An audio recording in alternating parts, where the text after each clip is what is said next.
What's up, everybody? Welcome back to the No Starving Artist podcast. Super excited for this episode. Just this whole season is just packed full of some amazing guests. And this is no exception to that. Don't forget anything related to the podcast, as well as No Starving Artist as a whole, www.nsadance.com. But no time wasted. We are here with Shane Wuerthner today, also known as Athletistry online. I came across Shane's page, probably just how a lot of people did, like For You page, people sharing. A lot of people have talked to me about him, so I'm excited to be here and speaking to him semi in person, virtually. So Shane, go ahead and introduce yourself and let everybody know kind of who you are and what you're doing. Thanks, Jason. Thanks for bringing me on. So I was a professional ballet dancer for 12 years. Danced around the world with the Vienna State Opera, San Francisco Ballet, and then finished off here in Queensland in Australia with the Queensland Ballet. Retired at the age of 30, not necessarily by my choice, and then moved into personal training. And then kind of within the last, I'd say, year and a half, my coaching and my stuff through Athletistry and what I've been doing, obviously, with Athletistry Studio and working with students and adults around the world with ballet. And then I think just helping to bridge the gap also between wellness and fitness and dance. Like that's been my biggest focus, because it's just something that is so underutilized within the dance community. And I think that's something that people have really jumped onto, how to connect things, how to understand that going to the gym is not just about the gym, but ballet is just not about ballet. Like we can connect and work and bring both of those together. So that's what Athletistry is: artistry, athleticism, all in one, combined. Amazing. Yeah, I was immediately like drawn to your content because I'm not a ballet dancer by trade. And I did a year-long contract with a performing company based out of Utah here, and that was my first experience like training in ballet consistently. It was terrible. It was a terrible experience, but it was really good because it taught me a lot about like teaching, and it taught me that I had to really kind of like, in order to fast track and get to the point where everybody else was, I had to really think about this stuff and really think about like what I was doing. Yeah. And so I think that's why I connected so quickly with your content, is because not that I say like you are so much more in depth and so much more knowledgeable around ballet, but even the way that I teach hip hop and improv exercises I do is very much from the standpoint of like, how do we use our bodies and how do we actually like, what are we actually doing? Yeah. So I'm interested, like, where, and you kind of touched on this a little bit, but was it right away that you were starting to kind of make these connections of like, okay, how am I actually doing this? Was there I would be surprised if this is the answer, but was there like a teacher or an instructor that led you along this, or was it totally kind of self-found and developed? Okay. So I think probably the best way that I can explain it is that I had some pretty bad knee problems towards the end of my dance career. And when I moved into personal training, obviously there's a whole element of that revolves around anatomy. And one of the things that I started to explore in that point of my journey, I guess, was how does the body work properly? Because a lot of what will be told in a dance studio, especially in a ballet class, is what I call visual-based corrections, where someone will say something like, lift from the back of your leg, or extend your leg using your hamstrings, or don't use your hip flexors to lift your leg.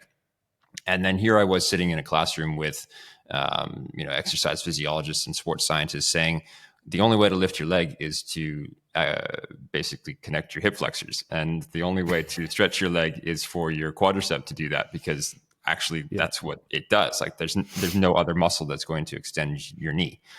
And so I was kind of sitting there going, oh, well, that makes a lot more sense. And then I remember being in a training course for barbell work. So like doing Olympic lifts and cleans and jerks and snatches, like the over, major Olympic lifting. Yeah. And they started out by helping us to understand how external rotation works in the legs. So basically they had to stand in a parallel position and just externally rotate our legs without moving our feet. So now all of Yeah. a sudden you've got all this torque and engagement through the leg that you wouldn't have had if you were just letting your legs relax.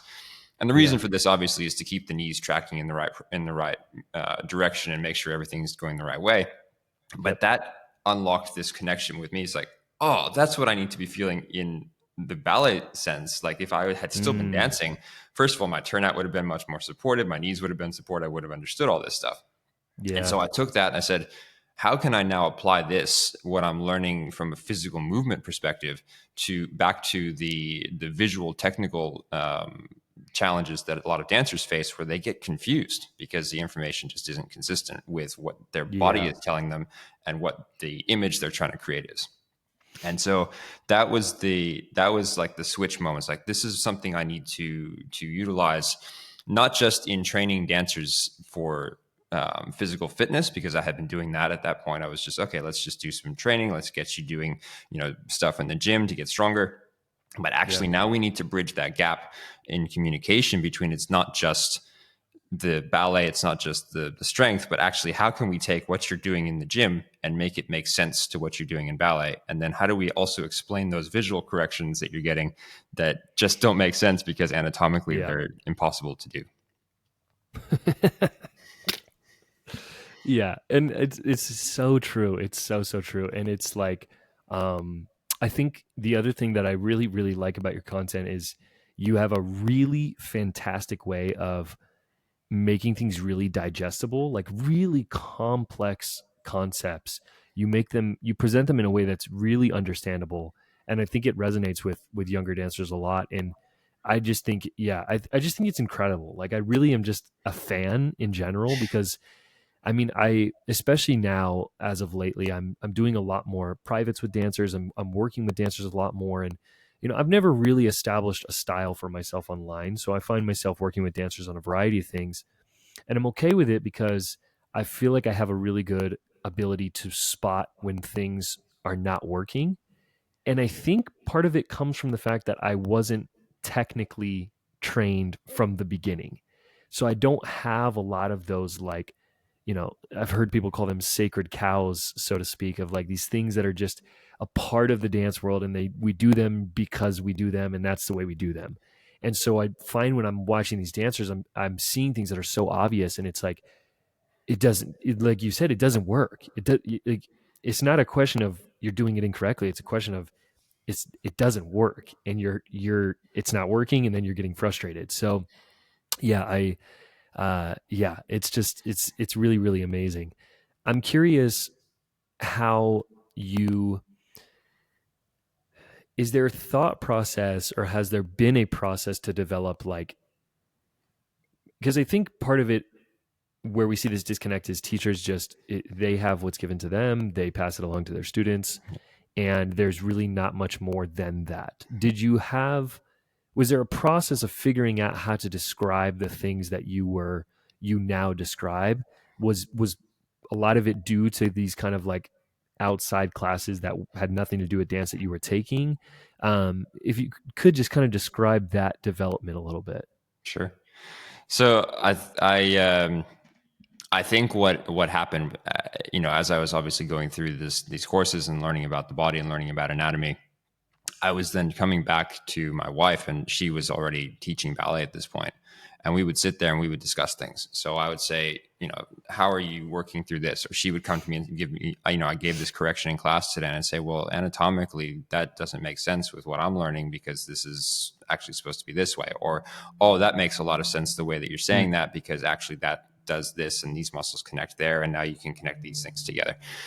So there was a lot of discussion, obviously, between my wife and I, and kind of, I guess, diving into the deeper background behind corrections and why we give corrections and what's going to actually get the best quick result for a dancer, so that they understand what it is that they're trying to do. But then I think also there was this point in Yeah. my process where I said, okay, what are the fundamentals? What are the basic movements that are going to develop a ballet dancer specifically? And if we take it down to the bare bones, like, what are the two building blocks that all ballet dancers are going to utilize? It comes down to a plie and a tendu.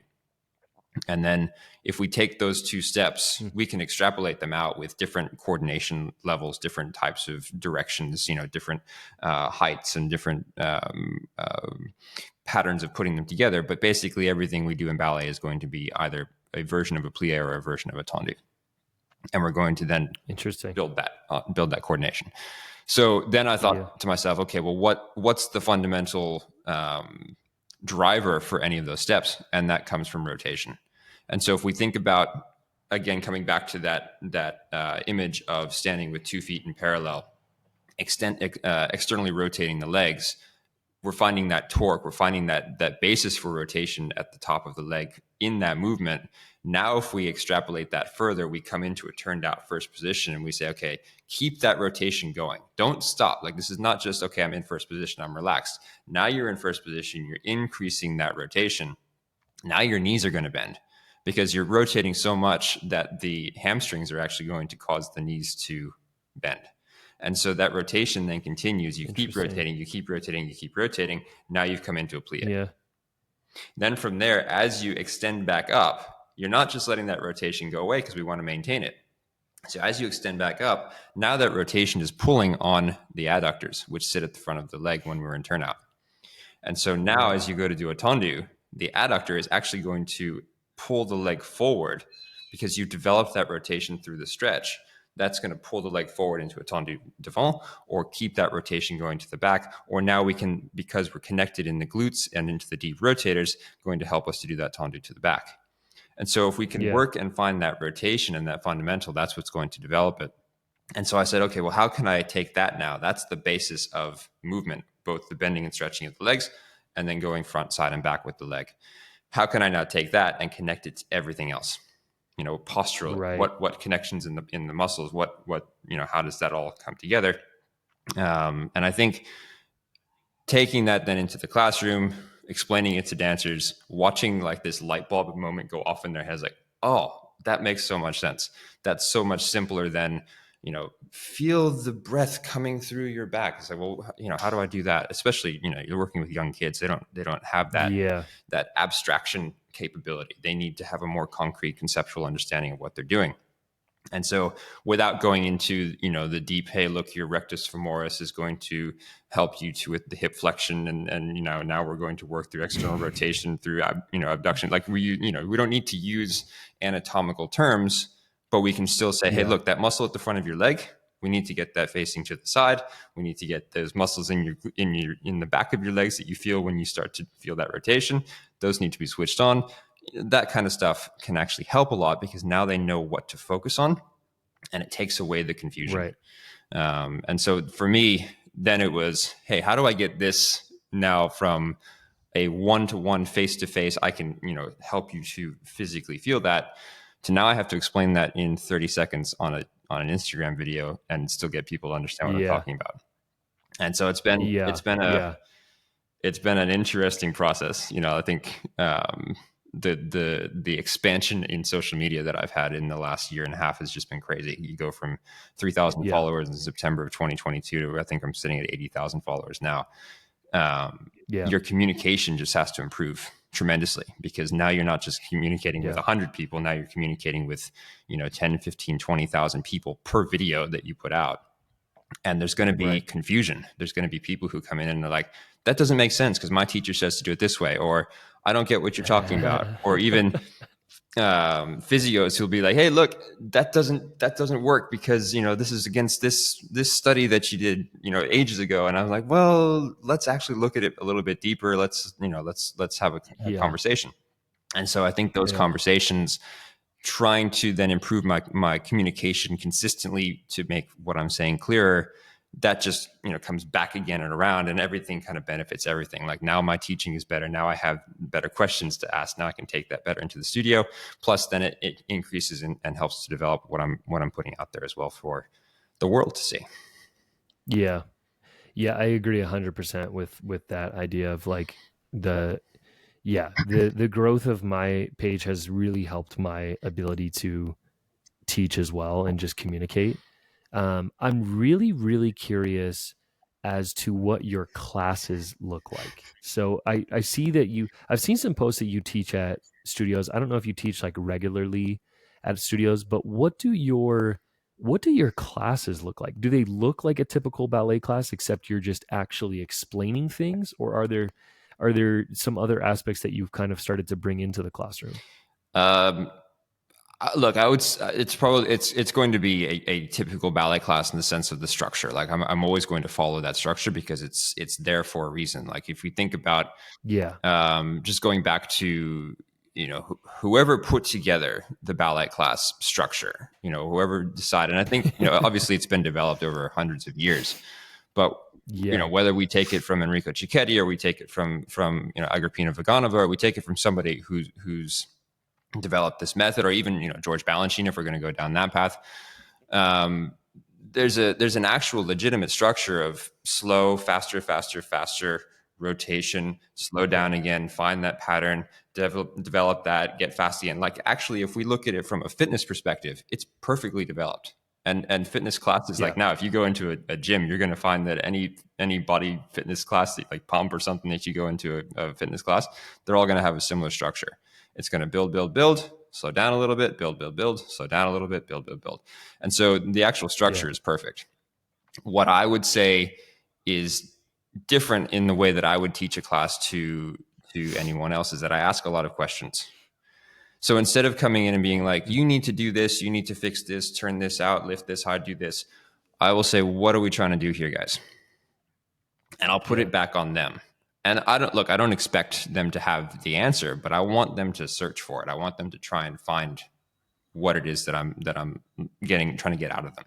Because if I just say, hey, this Right. is the correction, do it, they're not thinking, and they're not trying to then internalize that process. Whereas if I go to somebody and say, Yeah. okay, what is the first thing that we're thinking about when we do pirouette en dehors? What's going to lead that turn? How are we going to get into that? What's the developing factor? What force do we need to have? Um, that Yeah. starts them thinking about it. That starts them trying to figure out, hey, how do I actually do this? And so instead of being yelled at and just thrown information at them, all day, every day, which in my experience, it just leads to them getting stuck and not doing anything because they're so afraid to act because they have maybe 6 teachers across the week. And each teacher has said relatively the same thing, but differently, to the point that the kid maybe Yeah. is so confused about what they're doing. And then they come in and they're afraid to move. It's like, well, you're Yeah. not Yeah. helping the children to explore their process. You're not helping them to experiment with movement, to understand how this works, and making it Yeah. realistically okay for them to fail. Like we have to go through that process of failure. So a big part of what I will do is I will come and say, how are you approaching this? What are you thinking about? Hmm. I'll ask them, what do things mean? Where does this come from? I'll ask them what they've been told as well, so that if there's anything that's confusing, I can get in and break it down for them and say, well, this is why they're saying that, but actually, this is what it's meant. Like this is what we're trying to do. Yeah. And so, for me, like that's a really important thing because even if the dancers don't end up becoming professional dancers, now they have such a deep understanding of what they're doing that when they become teachers, they'll be better teachers as well because they're not just going Hmm. into it from a perspective of, oh, yeah, this is just ballet. This is what I was taught. Now they're actually approaching whatever they're teaching with the question of, they've got my voice in their head going, how do I do this? What's the process here? How do I Yeah. explain this? And Yeah. then they're going to be better at explaining it. And then they're going to pass it on and ask the kids, the next generation of kids questions. Because I think Right. as let's say custodians of the art, as teachers, we are not just there to regurgitate what was given to us. We should be questioning it ourselves, saying, does this work? Is this the right way? Is there a better way? How do we improve? And then passing that process on to the next generation so that we're not just creating, Hmm. you know, technical or artistic robots. We're actually helping them to further the art form, to develop it, to make it better. Interesting. It's a really, really, really interesting take. What's the biggest thing that you're uh, if you had to point to like one thing that you're having to um, overcome is not a good word, like a thing that dancers are doing that is wrong. What is that thing? Is there something that stands out to you the most when you start working with a group of dancers that you're having to then kind of maybe not go back and fix, but rework? Yeah, I think it's just an understanding of their own bodies, right? Like I think Mm, that's really what I see is the most challenging thing for dancers is because from a young age they've been told to move a certain way, especially in dance. Like we've been ballet dance, we've been told to okay, we have to turn out, we have to point our feet, we have to stretch our knees, but there yeah. isn't an understanding of why we're doing that. There isn't an understanding of why we go and do the bar for 45 minutes before we come into the center, before we go and do jumps. Mm, And, uh, you'll often get that request from younger students, 8, 9, 10, 11. Hey, can we just get into the center? I want to do fouettes. I want to do tricks. I want to do all this stuff. It's like, yeah. if Yeah. I'm honest with you, I would love to be able to do that, but when you're standing at the bar and you can't stand on 2 feet and your tendu is not in the right direction, it's not going to make any sense for us to jump into that stuff because you're not going Yeah. to be able to do it. The basics haven't been built. We can't build a high rise apartment without the foundation to go with it, to build upon, right? Yeah. So what I would say, and I think probably the biggest thing that we come up here against in Australia is that there are different syllabuses that are being used that are, again, just regurgitating information. So they have to follow, we're going to learn this class, and it's the same class, and they do that same class maybe 3 times a week, and then they do an exam on that class. Yeah. And then the next year they come in and they learn a new class, and they do the exam, and they just keep going through. But there's never any question of, how does this movement work? How do they connect? What's the actual progression of a tendu to a jeté to a grand battement to a grand jeté in the center? How do those things come together? And so the biggest challenge for me is to then come in and be like, okay, first of all, do you know what this step is? And I don't mean just like how to do it, but what is the meaning of the name? Because most of the names in Yeah. dance even are not nouns. They're not like a tendu is not describing a thing. It's describing the stretch of the leg. It's a verb. Right. Right. All right. Jeté means to throw. So mostly everything that we do in ballet is a verb, unless it's naming like the person that created the step, right? Like we have some of that as well. So if we think about it from an action perspective, and we're not describing and the kids don't know what the actions are, then how do they know what they're trying to create? The language is the first part. We have to help them to understand the language. Mm, Then from there, we can help them to understand the connections. And then once they understand the connections, everything gets much easier because it's like, okay, now I understand the yeah. purpose of what I'm doing at the bar, why I'm standing here for 45 minutes doing this incredibly challenging, boring combination. Because then when I come to do the fun stuff in the center, it will naturally happen because I built that connection. So Yeah. that's probably Yeah. the biggest challenge that I face is helping kids to dive into those little things and understand, and not just, oh, I just have to do this same class that I always do. Um, and how it connects, how the coordination comes together, how everything follows through. Yeah. How fast after you start working with a new group or a group of dancers that you maybe haven't worked with before, how fast are they starting to realize the value of what you're bringing to them? Is it pretty instant? Is it something, obviously it's progressive, but how quickly are they starting to connect those dots in your experience? It's pretty quick. It's pretty quick. Obviously it depends on the age, right? Like if Yeah. you're working with 8-year-olds, it's going to be a much longer, slower process. I find that you hit that 14 to 18 range where they're anyway starting to get a little bit more abstract in their thinking and they're understanding, deeper concepts. Um, you can come into a class where they're struggling to turn, they're struggling to stand on their leg, they're struggling to lift their legs. Explain how things connect, explain how to get those movements in the right pattern. Ask them enough questions that they're thinking about it themselves, and stuff that they thought they couldn't do, they can now do instantly. Like for example, Mm, even just an online coaching session with a girl the other day, and she was saying to me, I just really want to get my leg higher. Like I feel like I can't get my leg to the side any higher than where it is. And she did this développé, and it was like out at 90 degrees. And I said, okay, how high can you mount your leg? If you grab your foot and you put it up by your ear, how high can you get your leg? And there she was. It was like right up here at the top. and said, all right, let's see Yeah. how you get to there if you do a développé. So I had her stand side on. I watched the placement of her hips. I watched the way that she lifted her leg. And right from the beginning, it was just lift the knee, go. There was no starting from rotation.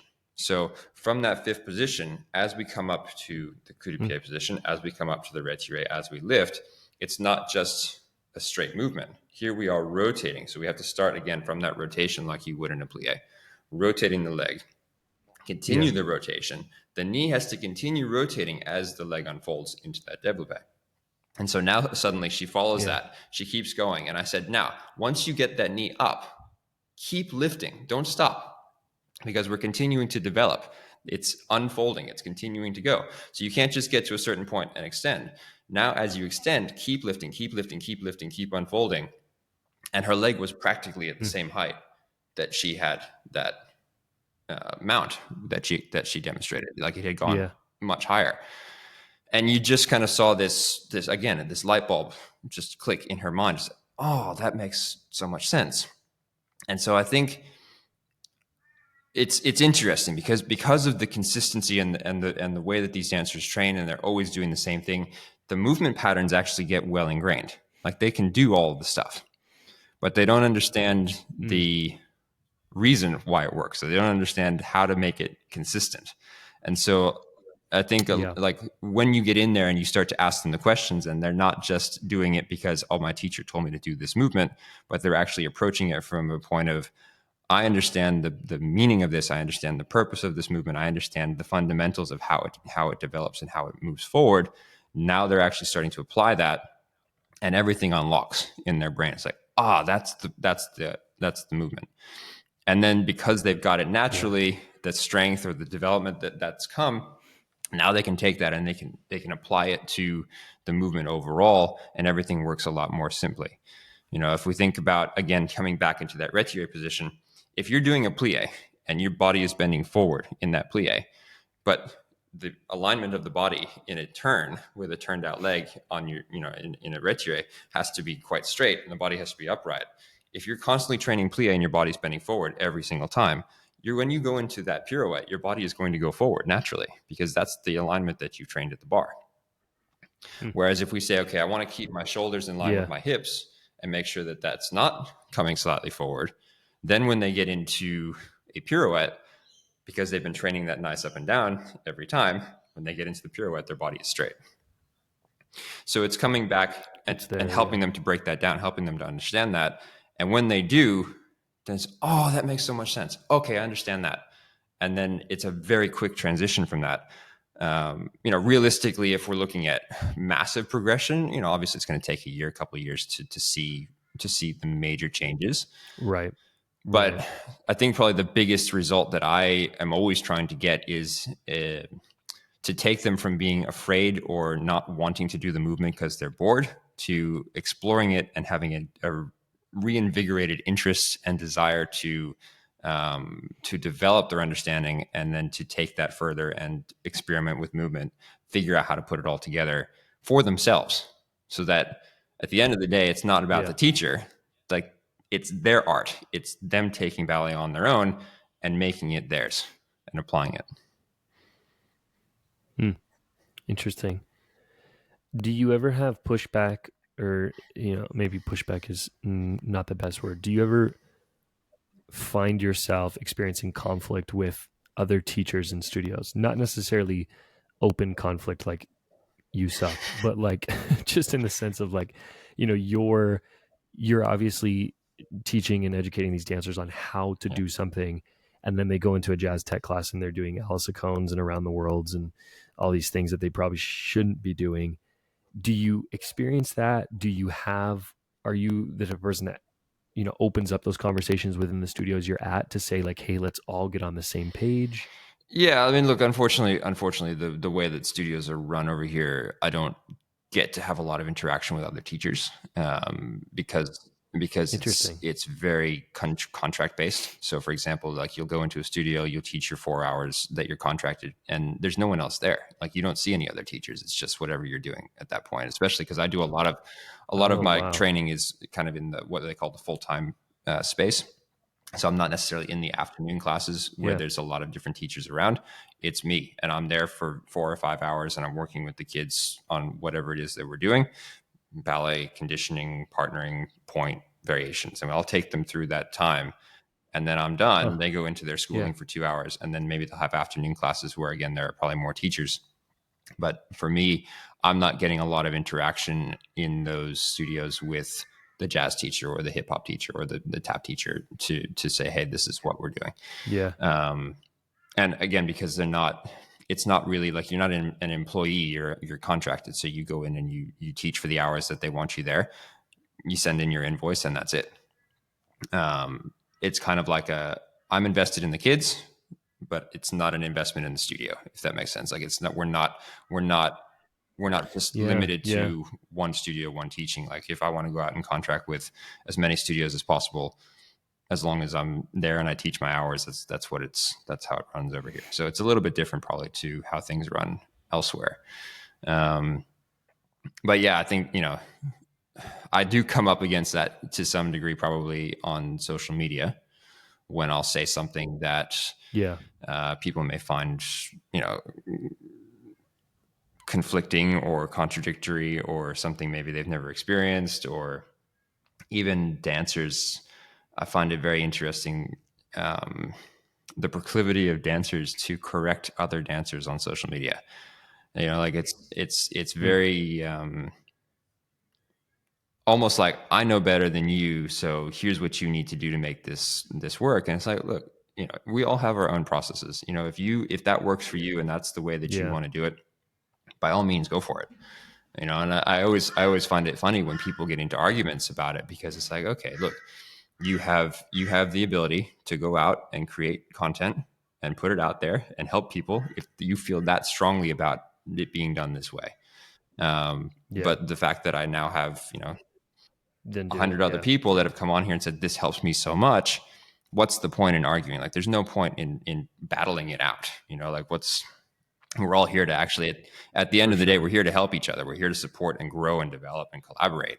And there is that, I guess, dark side to the dance world of, no, I know best. This is the way it's always been done. It has to be done that way. Otherwise, you're breaking all the rules, and you're a bad teacher, or you don't know what you're doing. So there is a little bit of that.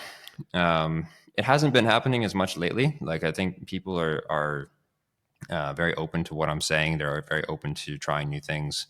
And I think Yeah. it's been fascinating for me, having even teachers come in and say, "Oh my God, I took this into my class last week, and it was fantastic, and everyone understood exactly what they had to do now, and I show your content to people." Yeah. So for me, it's fascinating watching that happen, and watching the change and the shift from, no, I'm just going to do it this way because it's what I've always been told, to, hey, look, this is something new to learn. This is a new way of expressing it. Let's see if it works. Yeah. It's sometimes strange is probably the best word. It's sometimes strange how tight dance teachers will hold on to like the way that they teach, especially technique.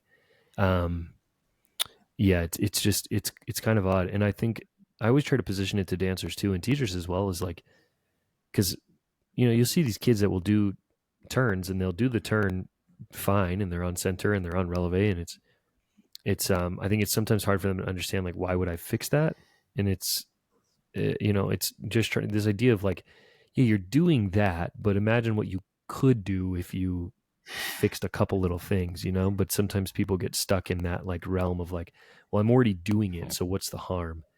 um I'm curious if you guys experience, we have a big thing happening here. It's been the past 5 years, it's gotten worse and worse, and now I it's rare for me to come across a studio where they don't have this issue, but these people calling it dancer hip, but it's essentially just where dancers are, their hip is separating from Mm-hmm. the joint, and they're having this slipping occur, and a lot of dancers here end up Mm-hmm. having surgery for it. um, is it something that you're seeing? Is it something, I mean, obviously all of the things that you're saying would help a dancer avoid this if they're not already genetically prone to it, but Do you guys experience things like that there in terms of injuries? Yeah, there probably are some. I mean, it's not something that I'm seeing consistently. I think probably the bigger places of injury that I'm seeing Yeah. are more stress injuries to the feet, knee. I've seen a lot of knee dislocations Interesting. in the last 2 years. A lot of people have been Yeah. dealing with that. Yeah.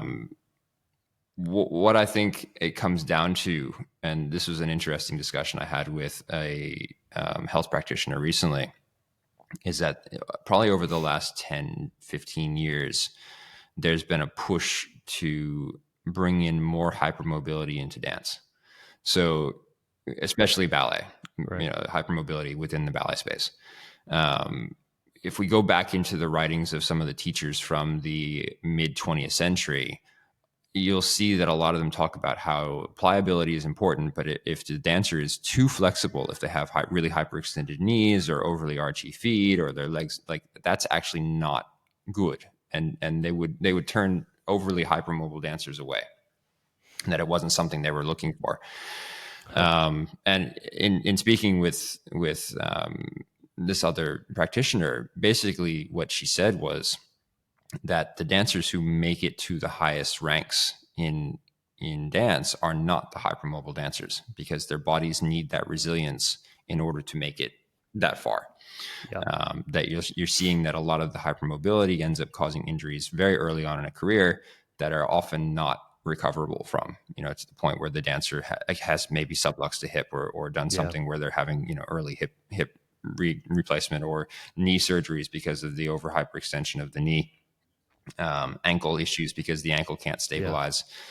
And we're learning so much more about hypermobility now than we ever knew, probably because of this influx of hypermobile dancers into the space. Now dance science is looking at it and saying, hey, we need to actually figure out how to help these dancers to be stable when they're moving.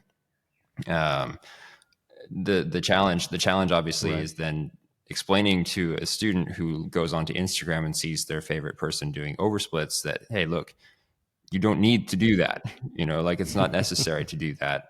It's actually not going to help you, especially Yeah. when you're already very hypermobile. Like, we actually need to be working on stability and coordination and connection. Oversplits are not going to help.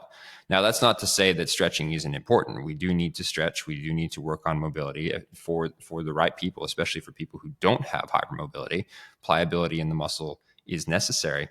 Otherwise, you'll injure yourself with a muscle tear or something that's a little bit on the other side of the spectrum. As far as dancer Yeah. hip, like, I'm not seeing that a lot. Like, hip problems. Occasionally, we'll get a clicking in the hip, which realistically is not a problem as long as it's not causing pain. Yeah. If there is pain, I always refer out to a physio, because it's not my space. I'm not licensed to work with Yeah. injury. Yeah. It's not my space. So that's probably the biggest thing that I would say. But yeah, look, it's not happening here. And I don't know if that's just because we don't have the same competition, extreme performance stuff that's going on in the States. Like, there's a lot more of that in the US than there is Yeah. here. We do have little competitions, but they're not on the same level as what's happening there. And probably even the Yeah. influence Yeah. from things like So You Think You Can Dance, and these really high level performers that are professionals practically, and then children trying to do that same thing. Potentially, that's leading to that Right. within the U.S. We don't have that over here. It's not the same culture. Yeah. Yeah. So that's probably the reason why we're not seeing it. You do get YAGP and whatnot putting stuff up, and the kids are, oh, I want to try that, but it's more about how many turns can I get, or can I lift my leg higher, more than I need to do hyper splits and major tricks and that kind of stuff. So I would imagine that's probably why we're not seeing that. Yeah. Yeah. That makes a lot of sense, actually. Yeah. I think I mean, it is just a weird time in general where you're able to see the 1% of dance as frequently as you want. And, there was a point where seeing those dancers only happened in person, and it was a Yeah. moment of inspiration. But I think now, when you're able to kind of like overly digest it, it moves beyond inspiration and it becomes this very weird thing that is just not, it's not great. But that makes a lot of sense, and I kind of have that feel a little bit just because of past conversations I've had with people in the area, that it's definitely a different, it's a whole different kind of like culture around dance, even though Yeah. dance is huge there. So that makes a lot of sense. Um, yeah, it's it's really really interesting. Also, the way that you guys have your studio set up, like it's very very strange to me, and Yeah. that's like across the board. So is there? So I guess my other question is, do you guys have like privately owned studios? Like, are these studios that are owned by, parents or just general Yeah, people? pretty well, with the exception of, let's say, the Queensland Ballet Academy, Australian Ballet School, West Australian Ballet School. Right. All of the studios are privately owned. So there's not, like, Gotcha. you Okay. don't have many that are larger corporate organizations. You know, which again is a big, Yeah. obviously a big difference. And for, maybe for listeners, like, you have to understand, Australia, as much as it is the same, almost the same geographical size as the United States, there's only 27 million people in the country. And so Oh wow. you look at that, and like, everyone's kind of aligned along the coast because the center of the country is unlivable. Yeah. But it's got a smaller population in Australia than like New York City. So we don't have Yeah. a Yeah. lot of people, and culture in Australia, as much as dance is huge, it's still very much a sports country. Like, everything revolves around sports. And so you definitely don't Gotcha. have the same male involvement in dance that you would get in the US. Like, men in dance are really something that's Hmm. still extremely rare here. Um, and Hmm. again, a lot of the studios are going to be privately owned. That doesn't mean that they're not large studios. Like, we have some very very impressive studio Yeah. size around the country here, but they're owned by a family that started the school 30 years ago. You know, and it's still owned and run by that same family. Yeah. Yeah. Um, and it's, you know, it's just been going and going and growing and developing and building. Um, and you'll always have different sizes. Like, you're going to have the big 3 or 4 studios in each city, and then you'll have the smaller ones that kind of feed into that, and then the little tiny studios that run out of church halls that, you know, they teach a couple classes a week, that kind of thing. Gotcha. So Gotcha. that's Okay. pretty much how it comes Yeah. together. Yeah. That makes sense. Do you think you'll stay there? Like, is this the place you think you'll be Yeah, I mean, for my forever? wife is from Brisbane originally, so she's home with family. My kids have not known anywhere else, so this is the place, I Yeah. think. And Yeah. it's not as crazy as the U.S. Like, I think I What do you mean? you know, I grew up in No, this San totally makes sense. Francisco. Lived in DC. I went to the Curov Yeah. Academy in DC from 2000 to 2005. So I've Hmm. experienced both coasts. Loved it growing up. It was incredible. You know, I have no qualms about my Yeah. childhood. Yeah. When I came back, so I came back to dance for San Francisco Ballet in 2012, and it was a very different experience because I'd been overseas. I'd been in Europe for 7 years at that point. Um, and things Yeah. were so much simpler over Yeah. there. You know, like, for example, health insurance was taken care of. Like, you go to the doctor, you don't have to pay anything. It's all there. There's no copay. There's no, you Yeah. know, you don't have to figure out your insurance. Everything, salary goes in, taxes get taken out. Like, it's just, everything is simplified and works well. And then coming back to the US, it was, okay, well, now you have to pay this to join the union. And then you have to do this is your insurance, and this is your taxes for this. And this is, and life just gets so Yeah. complicated. Yeah. Like, we needed a car and we needed to do all this stuff. Whereas in Vienna, you know, public transport was perfect. You lived in the city center. You took public transport to and from. Life was very simple. And so it Yeah. added all of these complications to life that were arguably unnecessary. That just made things more challenging. Um, and then coming to Yeah. Australia, it was kind of like the best of both worlds. So we had the freedom of having a vehicle. We could travel around. It was still an English speaking country, which does make things very, very comfortable.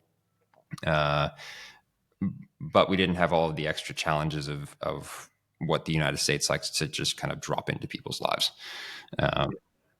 And so it is a Yeah. lot easier in many ways, I find, to live overseas. And at this point, in my life, I'm 36. At this point, I've probably lived overseas nearly as long as I've lived in the United States. So it's an even split. Yeah. That makes So for me, sense. That makes it's home. sense. Actually, I've been to Australia before, one time, and I really, really enjoyed it. And yeah, it's someplace I've talked about with my wife quite a few times, but she adamantly refuses because she's under the impression that there's just like giant bugs and giant animals that just freely roam in everybody's homes and all around. And Well, yeah, look, we so we do have 9 of the deadliest creatures on the planet live in Australia. So, like you're gonna get that. But at the end of the day, watch me come into contact with some sort of crazy dangerous animal. Now, at the end of the day, the most dangerous thing that I've seen is some big spiders, and even, I mean, big, like I'm talking like the yeah, size of my hand big. But they're that's harmless. crazy. Like you look at them and they run away. They're not those ones aren't dangerous. I have yet Yeah, really in Australia to see a snake, although apparently they're everywhere. I was a couple weeks ago. interesting. I was staying at a farm while I was teaching some workshops, because one of the girls in the studio has a farm, and I was going Hmm. for a run in the morning, and I came across a wombat. So wombats are nocturnal. I was running down the street. This Ah, wombat just scuttles across yeah, the road. yeah. So that was pretty cool. But yeah, look, cockroaches are probably the biggest thing here, and look, they're big. They're big cockroaches. They're and they fly. Yeah, But yeah. no, look, Australia, especially if you're in the cities, not too Hmm. bad. You get outside the city. We did a tour one year to a small town, and God, the bugs, man, they just don't stop, and flies everywhere. Like you're walking down the road and you've got like Yeah. 7 flies just flying in your face nonstop. And I remember one night someone left the light Jeez. on outside of the hotel room, and it was like a motel. And I Oh went to bed, I no. got in bed, and Yeah, I just yeah. started hearing like things dropping around me. And I turned on the light, and like my ceiling had bugs on it, my wall had bugs on it. There were bugs falling into the bed. There were bugs Oh coming out of the no. drains. And I opened up my door, and the entire wall outside of the hotel room was brown, because it was just bugs all along the wall. And I was like, Jeez. "Oh my god!" Turn off the Yeah. lights, get back, and like pull over and just hide for the rest of the night. But yeah, I mean, depending on where you are, like the Yeah. cities are not so bad. You go into the country, it's going to be a different story. Yeah. Yeah. That's fair. That's fair. Well, as we kind of wind down, I'd love to know where are you at right now? Like what are some things that you're kind of like working on or working towards? Are there like certain like um, you know, mountains that you're kind of trying to overcome within this space? So obviously we're always progressing, like yeah, I think it's just the nature of like teachers and artists in general. We have Yeah. trouble being complacent. So, where are you at right now? What's the next kind of Yeah. struggle? Look, it's been an interesting, let's say, the last 6 months have been very interesting here in Australia, because there's been a lot of changes in the dance Yeah. space. So, the director of Queensland Ballet resigned back in June of last year, and there was a massive search for director, and I put an application in for that space. I wasn't successful, but it Yeah. was a really interesting process, which made me start to think, oh, maybe a directorship of a company or directorship of a school would be something I'd be interested in. And so, just back in December, the director of the Australian Ballet School resigned, and so I've put an application in for that. Um, I've started, Yeah. obviously, recently. I've started a podcast of my own. I think what I've realized is that in Australia there is a general um, misinterpretation of the arts in society. Like it's not understood, Mm. and often as humans, when we don't understand something, we're scared of it. And so I think there's an overall like, oh, Yeah. I don't want to be associated with that. I don't get it. I, stick with my sports. That's what I understand. And so for me, I think probably the next step is trying to figure out what platform or position I need to be in order to help change that, to make the institutions that are training the Mm. kids healthier, to make sure that they're well supported. Yeah.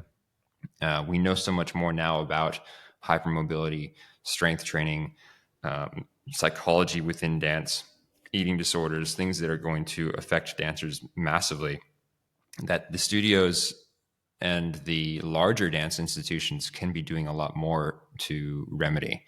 And I think, in speaking with health Mm. practitioners, they want to help, but it always comes back down to, oh yeah, well, like, they've got their counselor, they've got their Pilates, like that's enough, they'll be fine. That's what we had. We made it through, that kind of survivor fallacy bias, right? Like Yeah.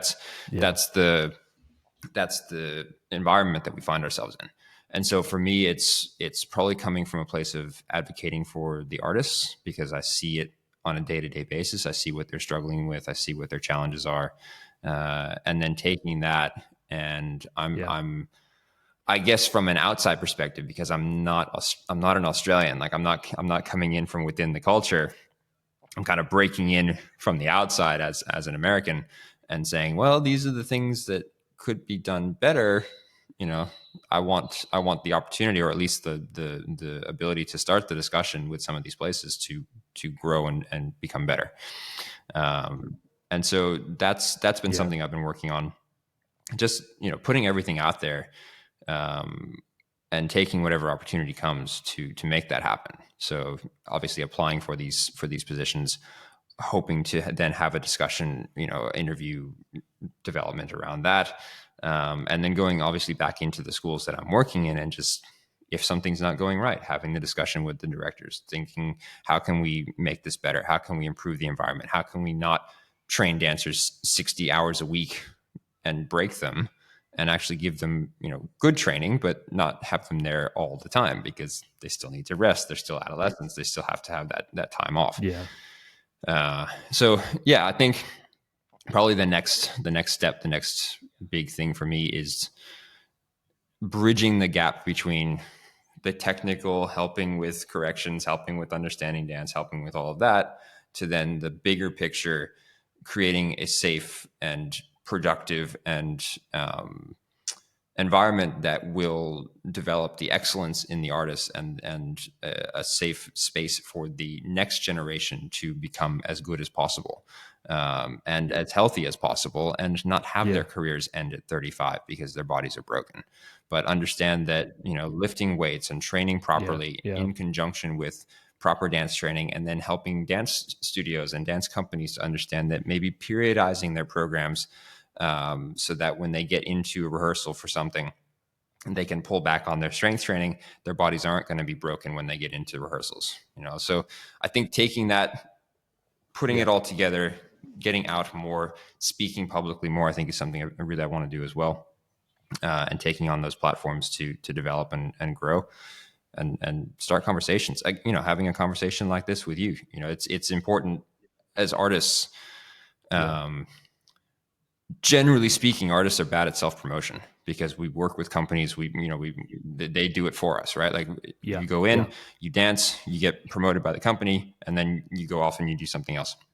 Whereas putting yourself out there is very Yeah. challenging, and because we're artistic and creative and empathetic and caring, a lot of the times it becomes like should I say it? Should I not say it? Do I put myself out there?